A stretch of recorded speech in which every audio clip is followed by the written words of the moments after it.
Asti, Tilaka, Priyadashini, Krishnaveni, Anusuya, Divya, Pavitra, Uma Maheshwari, Ramya. சொல்லுவாங்க comedy இல்ல கோமெடி கோமெடி ஏன்னா search பண்ணினா அதுல நிறைய வெரைட்டிஸ் இருக்கு. நீங்க காமிச்சது ரொம்ப சிம்பிள் தான். இப்போ மடி இதுல டைப் பண்ணினா யூடியூப்ல கேஓ வரும் நினைக்கிறேன். சிஓஓ கேஓ சிஓனா காமெடி கேஓ எம்டிஐ நினைக்கிறேன். எம்டிஐ தெரியல. நீங்க அதை சர்ச் பண்ணி நிறைய இருக்கு அதுல. சரிங்களா? நம்ம இப்ப காட்டுறது சிம்பிளான டிசைன்ல தான் போடுறோம். சரி, ஏன்னா நம்ம கலெக்டர் வந்து சிம்பிளா தான் போட்டிருக்காங்க. நம்ம இது பத்தி வேற மாதிரிலாம் போடலாம். சரிங்களா? கை உயர எப்படி போல போட்டுக்கிறீங்க? 9 + 1 10 உள்ள போடலாம்.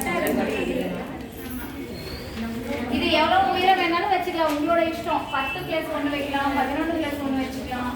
உங்களுக்கு எவ்வளவோ. நான் என்னோட அளவு தான் போடுறேன். 9 + 1 10 இன்ச்சு. அப்ப தெரிஞ்சா 9 வரும். இப்போ இது நார்மல் என்ன பண்ணுவோம்? 2 இன்ச்சு போடுவோம். ஃபோல்டிங் ஆப்போசிட்ல 3 இன்ச்சு, இங்க இருந்து 2 இன்ச்சு வளைவு போடுவோம். மேக்ஸிமம் பஃப்க்கு கொடைய வேணாம்னு சொல்லியிருக்கேன், அதனால இதோடய விட்டுருங்க. சரிங்களா? பேக் சைடு மட்டும் நம்ம போட்டா போதும். அவ்வளோதான். இப்போ இது நார்மல். நீங்க லைட்டா பஃப் மாதிரி தானே காமிச்சிருக்கீங்க அப்படி சொல்றீங்க. அப்போ லைட்டா இந்த இடத்துல 2 இன்ச்சு நான் சொல்றேன். உங்களுக்கு வந்து 3 இன்ச்சு கொடுத்தாலும் சரி, ஓகே. ஏன்னா அதுல போட்டிருக்கிறது வந்து பாத்தீங்கன்னா இந்த சைடு, அதாவது சென்டர்ல இருந்து இந்த சைடு ஒரு ப்ளீட், இந்த சைடு ஒரு ப்ளீட் தான் வச்சிருக்காங்க. ஒன்னு தான் வச்சிருக்காங்க. 2 அதிகம் தான். இல்ல எனக்கு நிறைய பஃப் இருக்கிற மாதிரி இருக்கட்டுங்க அப்படின்னாலும் நீங்க 2ன்றது 3 கூட வச்சுக்கலாம். 2 போதும் எனக்கு தெரிஞ்சு. சிம்பிளா வரும்னு வச்சுக்கோங்களேன். பஃப் வேணும்னா சின்ன பிள்ளைங்களாம் கொஞ்சம் பஃபா வேணும்னு கேட்டாங்கன்னா இன்னொரு 2க்கு பதிலாக 3 இன்ச்சு எக்ஸ்ட்ரா எடுத்துக்கோங்க. ஓகேவா? இதை வந்து ஃபர்ஸ்ட் எடுத்ததுமே பேப்பர்ல போட்டாங்க. இந்த இது எக்ஸ்ட்ரா கொடுத்துட்டு தான் நம்ம பேப்பர்ல போட்டு நம்ம பண்ண போறோம். சரிங்களா? எக்ஸ்ட்ரா மேலே எல்லாம் தேவையில்லை. இந்த 2 இன்ச் மட்டும். நான் உங்க கை அகலம் எவ்வளவு சரியான என்னோட அளவு போடுறேன். இது வந்து 8 + 2 10 என்னோட அளவுன்னு வச்சுக்கோங்களேன். இதுக்கு வரைக்கும் தான். இதுல இருந்து தான் 10. அப்ப எக்ஸ்ட்ரா இந்த சைடு 2 இன்ச் கொடுக்குறேன். அப்போ 12 இன்ச்சா எடுத்துக்கணும். புரியுதுங்களா? கை அகலத்தோட 2 எக்ஸ்ட்ரா அது பேப்பர் தள்ளி என்ன சொல்றேன் எக்ஸ்பிளைன் பண்ணுறேன். இப்போ இது நார்மல் ஸ்லீவ்.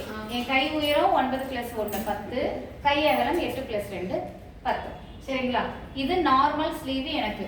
ஆனா எனக்கு அந்த கோம்பி ஸ்லீவ் வேணும் அப்படிங்கறதால எக்ஸ்ட்ரா நான் கொடுக்குறேன். இந்த சைடுல 2 இன்ச் கொடுக்குறேன்.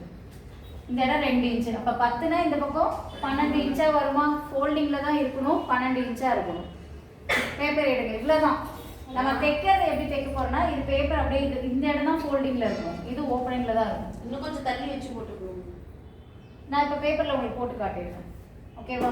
தைக்கிறது எப்படி தைக்கிறோம்னா, இந்த சென்டர் போர்ஷன் இந்த இந்த ஹைட் எவ்வளோ இருக்கோ நமக்கு கொஞ்சமா ஒரு 3 இன்ச்சு மட்டும் டைட்டா இருக்கட்டும், மீதி எல்லாம் ஃபுல்லா அந்த மாதிரி தானே இருந்தது. ஒரு 3 இல்லாட்டி 4 இன்ச்சு நம்ம இங்க இருந்து மார்க் பண்ணி இங்க இருந்து அந்த 4 இன்ச்சுக்கு மட்டும் மார்க் பண்ணி மறுபடியும் தைச்சிடணும் ரிட்டன். அப்போ இது பிடிச்ச மாதிரி நின்றுக்கும் அந்த இடம் டைட்டா. சரிங்களா?